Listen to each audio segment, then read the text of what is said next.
Assalamu alaikum, урматтуу талас тургундары, мекендештер, үй издеп жүргөн, үй алам деп жүргөн бир туугандар. Сиздер үчүн мынакей ушул пол подвалдын бардык жаңы ремонту менен тамды сатка коюп жатабыз. Бул тамга бардык варианттарды коюп беребиз. Унак алмаштыруу, участок алмаштыруу, эски тамга алмаштыруу, бөлүктөлүү, кыскасы бардык варианттарды коюп беребиз. Эмнеге мындай жаңы ремонту менен пол подвалдын чоң тамды бардык вариантта коюп жатат деп ойлонуп жатсаңыздар керек. Мен себебин айтып коеюн. Биз Таласта Мой дом кыймылсыз мүлк агенттигин ачкан элек.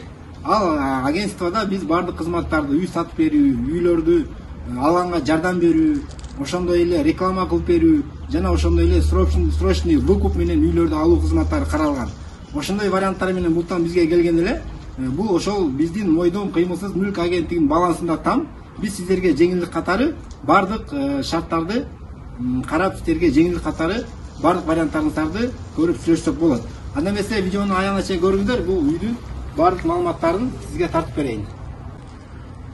Дарегине көңүл буруп коюңуздар. Дареги Москвиченко көчө, эски азыркы аталышы Тагайбаев көчөсү. Мынакей ушул сиздер көрүп турган бул көчө Алымбекова көчө менен номер 8 мектепти көздөй киргенде эле оңго биринчи көчөдөн күн чыгышка кеткенде эле болжол менен оң тарапта 7-чи там. Бул жагы бая вокзалдын тупик көчөсү. Мынакей вокзалга чейин болжол менен бир 300 метр. Негизи бул тупик көчөнүн дагы бир жакшы жери. Бул жактан бая проходной болуп ар кайсы машина өтө бербейт.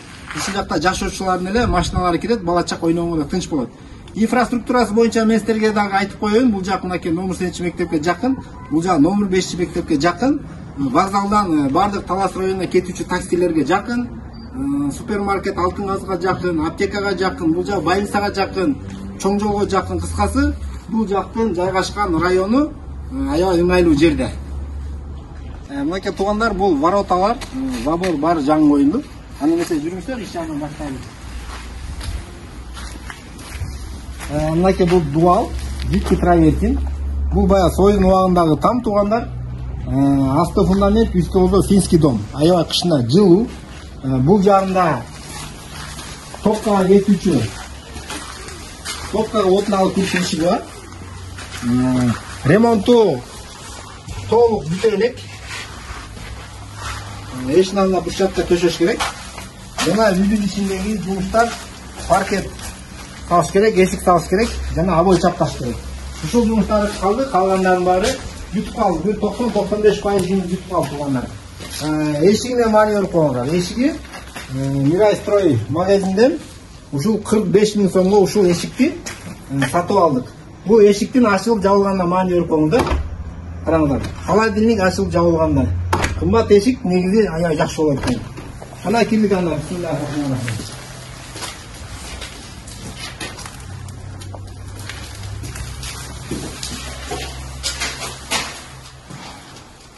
Бул жерден биринчи этажга түшөт. Бул тепкич менен экинчи этажга көтөрүлөт. Бул тепкичтерди жазатканга жетишпей калдык. Устаны бүтүп бир аз убакытты кечиктирип калдык. Ушул пелелалар, тактайлар бар, Россиядан келген кымбат карагай тактайлардын баары даяр турат. Болгону уста чакырып келип орнотуш керек. Эгер багыз келише турган болсо туугандар, үй жаккан болсо, үйдүн ишинин баарын подкрутистерге бүтүрүп беребиз. Обоюн чаптап, паркетин салып, өзүңүздөрдү строй магазине алып барып тандатып, каалаган светиңизди. Ошон үчүн биз булардын баарын толук бүтүргөн жокпуз. Алган киши өзүнүн каалоосунда, өзүнүн табитиндеги обой чаптап, паркет чаптап, эшик чаптап алсын деп, ушундай жумуштарын атайын токтотуп койгонубуздун себеби ушундай. Эгер келише турган болсок, барып бүтүрүп беребиз. Кааласаңыздар басымдуу эле кылып, алсаңыздар өзүңүздөр каалаган иштарыңыздарга жазып алсаңыздар да болот. Анда эмесе жүрүңүздөр, мына туугандар тактайын көрүңүздөр, ушундай оюлгон даяр кымбат тактайлардан, кара жыгачтардан, карагайлардан. Анда эмесе мен сиздерге үстүнкү кабатын биринчи тартып берейин. Киргенде эле чыкканда эле мына туугандар ушул холл жана ошондой эле залында кызматын кылат. Размери 4,5 болжол менен 6. Бул айнектерге маани берип коюңуздар, 5 камералуу, аябай кымбат айнектер. Бул ручкалардын ар бирин 1,5 сомдон салынды. Айнектер болсо 2 положение ачылат туугандар. 2 положенияда üstünden açılır, kaptalar da açılır. Bu parabolların bari krasiyetinde bu жерде атайын закрывашкасы болот экен. Ошону жаап коюш керек, паркет бүткөндөн кийин. Üstünde tuğanlar 3 spalni var. 10 dakikadan başlaydı. Bu жерде çakan ballarının bölmesi var. Razmeni bolжолменен 2'ye 3 metr. Al эми бул жагында ата-энелердин родительский спальный бөлмөсү размери болжолменен 4'кө 5 метр. Төбөсүндө чокусунда болсо матабай. Арт үстүнө начальный потолок тагылды. Бул включателерди коюш керек, люстраларды коюш керек. Ушундай жумуштар бар, өзүңөр көрүп тургандай. Дагы бул жакта бир бөлмөсү размери болжолменен бул жакта дагы спальный размери болжолменен 3,5га 3,5. Мына экинчи кабатта жалпы холл менен кошкондо 4 бөлмө. Потологун ушундай ступенька кылып жасап, бул жагын гипсокартон менен. Бул жакта да ушундай матовый ак түстөгү начальный потолок. Жүрүңдөр анда эмесе биз астыңкы кабатын тартып берейик.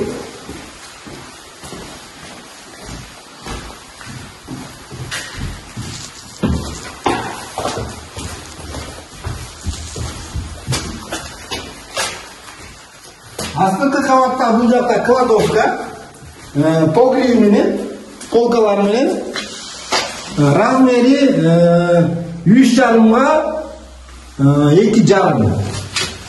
Бул жакта ушундай, бул жагда холл, чай ичүүчү бөлмө, размери болжолменен 3,5га 4 метрге 5,5-6 метр болжолменен 30 квадраттын тегерегинде. Мынакей биз айтып аткан бул тактайлардын баары даяр, лестницаларга, перилага баардык тактайлардын баары толук. Бул жагында кухня. Кухнясынын размери болжолменен 3'кө 3 9 квадрат. Кухня гарнитурларына ушул жакта турат. Мында төбөсү ушундай начальной потолок, ак түздөн матовый. Бардык бөлмөлөрдүн чокуларын баарын ушундай ак түстөн матовый начальной потолок таптырдык. Бул жагында топка, жана мен сырттан айтып берген. Мынакей топка кирүүчү сырттан атайын бир эшиги бар. Бул жакта ток менен дагы, от менен дагы үйдү жылытуучу мынакей печкасы, стоячий печка. Бул жагы болсо мынакей душеваясы. Ичинин баары кафелденген. Бул радиаторду көрүп атасыздар. Полотенцеге илип дагы кургатса болот, ошондой эле жылуулук берет. Баардык кафелдери, түтүкчөлөрдүн баары даяр. Огородду да тартып берем, мен силерге айтып берем. Жалпы сотик 5 сотик туугандар китеби боюнча.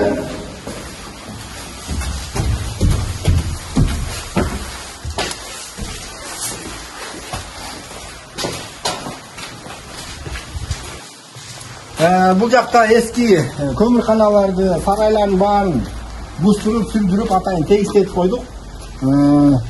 Калоочулар өзүнүн каалагандагыдай сарайын салабы, очокканабыздын салабы мындайча айтканда тегистетип койдук. Бул жак эми болгону бурчакка төшөп, бир аз жумуш калды, бүтүрүп алсаңыздар болот.